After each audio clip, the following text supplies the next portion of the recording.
This Week in Connecticut with Dennis House starts now. Good morning and welcome to This Week in Connecticut. It's Sunday, May 2nd, 2021. I'm Dennis House. Thanks so much for joining us. Everybody wants a second chance, right? Ex-convicts want the same thing, readjusting to life outside prison bars. That's ahead. Plus, what to do about young people turning violent. Also, a controversial bill signed into law at the state capitol on vaccinating your children as the push to vaccinate against COVID ramps up. The hardware city living up to its name thanks to one big company whose tools are found in nearly every garage across Connecticut and celebrating a golden anniversary.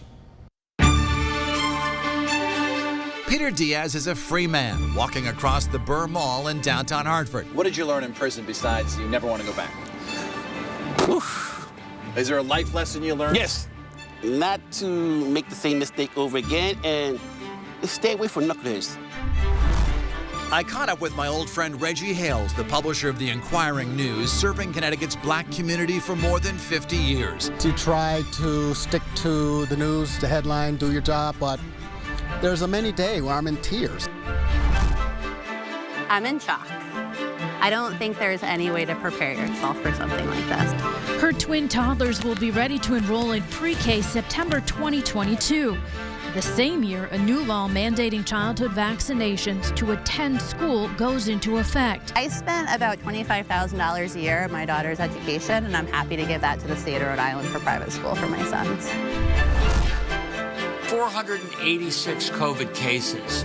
That is the lowest number we've had in 6 months. And again, the reason is the vaccines are working. Each one is a miracle in and of itself. It's an incredible thing to see people truly being liberated and being protected. Stanley Black & Decker is pretty much everywhere. Does it blow your mind at all? It absolutely blows my mind.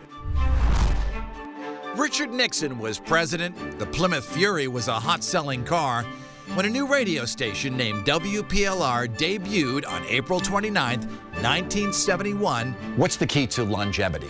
Because for WPLR to survive, same call letters, same format, 50 years, same DJs for many, many years. First up on This Week, the lead. Crime, punishment, and the re-entry back into society.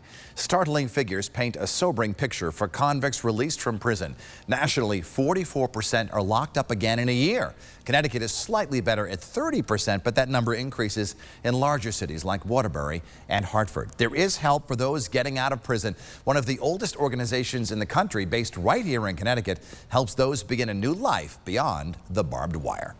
And right when you got out of prison, where'd you go? You went to Waterbury? No, yes, when I got out of prison, I went to Waterbury to a Bishop house. Peter Diaz is a free man walking across the Burr Mall in downtown Hartford. You walked through those prison gates for the first time. What was that like?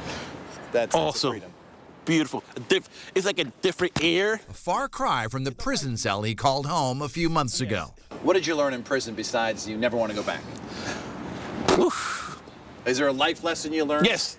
Not to make the same mistake over again and stay away from knuckleheads if possible. Stay away from negativity and start thinking positive. Wasn't always easy to be positive in the 2 years Diaz served at a state prison in Enfield.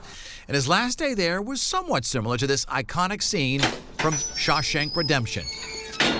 Peter, as you were about to get out of prison, were you worried about what life was going to be like on the other side of the walls? Yes, I was. I was actually afraid and nervous. But for Diaz, it was a little different. He had some help waiting on the other side. The Hartford Reentry Welcome Center. Beth Hines is with Community Partners in Action, which runs the center. If this didn't exist, like I said, they would be potentially sleeping here, under the tree, under the bridges. You know, with COVID, a lot of shelters closed down. So, I mean, that was during the winter. People are cold. People are scared.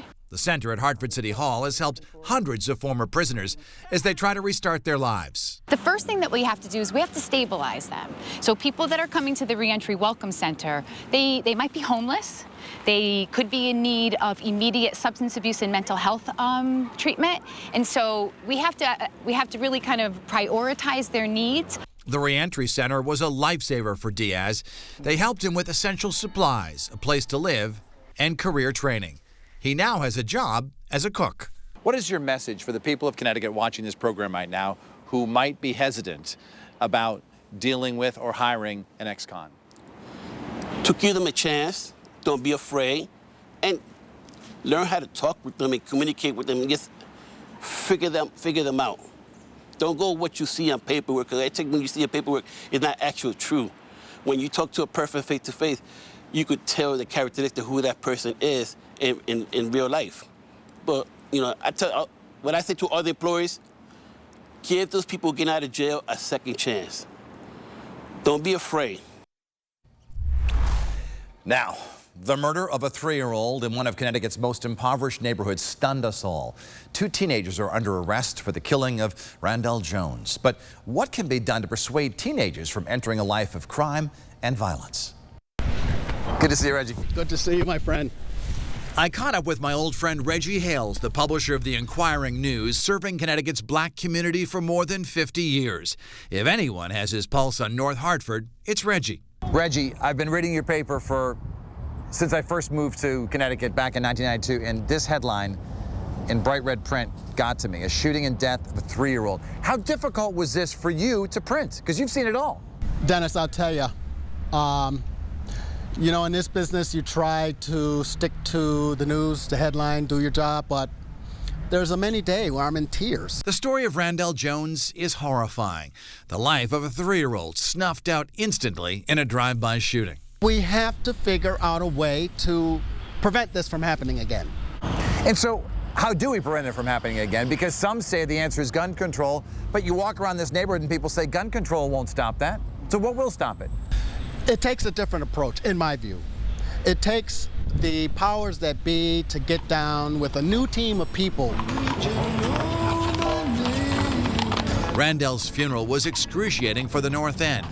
It was even heart-wrenching for the funeral director, Howard Hill, who has seen way too many send-offs for people who were way too young to die. You've planned many funerals in your career, obviously, and when it comes to planning one for a 3-year-old, how challenging is that? And what goes through your mind? Because a 3-year-old, his whole life was ahead of him. Yeah, super emotional. Super emotional. Because people think that funeral directors are tough people who have no emotion sometimes, because you have to deal with death every single day. Yeah. That's true. That's absolutely true. And one thing that we have to do is sort of be the rock for those family members that are suffering from their loss. Hill doesn't have an easy answer to stop the pain. There is no one solution. There's no one silver bullet. I think there needs to be thousands of silver bullets, and we all need to chip in. Hales agrees, but adds saving lives and keeping guns away from teens must begin at home. What's your message to the parents out there? Because there are some who say, I mean, you raised kids in this neighborhood. You know, it can be challenging, but it can be tough. But your son once told me, he goes, my dad is so fair, but he was tough. You know, I know that we're dealing with a different dynamic of younger grandparents, but when we were kids, we were told be in the house before 10 when the street light goes off, and those are old-fashioned values that are gone. We understand that. Should they come back? They should come back to a degree, but you have the mindset of some that feel that they are more concerned about where their girlfriend or boyfriend are than where their kids are. Fighting COVID-19 and the top doctors leading the charge. We alone at Hartford Healthcare this past week exceeded 400,000 vaccines. We sit down with the head of Hartford Healthcare. How will life change at hospitals when it comes to visiting your loved ones? It's known as the Hardware City, and one business is helping it live up to its name. What does New Britain mean to Stanley? We take you inside the global giant that was born here, Stanley Black & Decker. A golden anniversary for a station making waves on the radio. The artists that we play are the greatest songwriters and musicians of our time. They are the Mozarts of our time. How WPLR is marking 50 years on the air.